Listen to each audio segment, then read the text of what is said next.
জন্য অনেক শুভকামনা। দেশটাকে সুন্দর করে করেন, এত দুর্নীতি আর ভালো লাগে না। আপনাকে অনেক ভালো লাগে আমার। তাসনিম জারা তখন ভোটার সংযোগে কোনো এক বাজারে অবস্থান করছেন। এমন সময় একজন মহিলা এগিয়ে আসেন তার দিকে, এসেই জড়িয়ে ধরেন জারাকে। চোখ দিয়ে বেয়ে পড়ে অশ্রুও। কান্না জড়িত কণ্ঠে জারাকে বলেন, আপনার জন্য অনেক শুভকামনা। আপনি কত দূর থেকে এসেছেন দেশের জন্য, এ দেশটাকে সুন্দর করে গড়েন।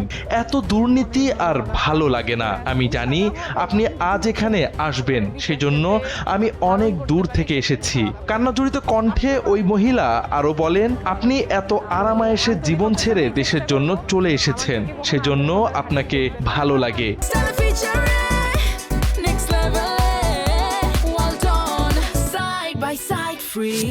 এছাড়া ভোটে জিতে শহীদ শরীফ ওসমান হাদির বিচারের কাজে যেন সাহায্য করেন ডাক্তার তাসনিম জারা, সে আশাবাদ ব্যক্ত করেন তিনি। এই ভিডিওটি তাসনিম জারা নিজেই তার ভেরিফাইড ফেসবুক আইডিতে শেয়ার করেছেন। এটি সামাজিক যোগাযোগ মাধ্যমে ব্যাপক ইতিবাচক আলোচনার জন্ম দিয়েছে। তাসনিম জারা জাতীয় নাগরিক পার্টি জ্যেষ্ঠ যুগ্ম আহ্বায়ক পদ থেকে পদত্যাগ করে স্বতন্ত্রভাবে ঢাকার ৯ আসনে নির্বাচনের জন্য মনোনয়নপত্র জমা দিয়েছেন। যদিও প্রাথমিক যাচাই বাছাইয়ে বাতিল হয়েছে তার মনোনয়ন, তবে দ্বিতীয় দফায় আপিল করেছেন তিনি।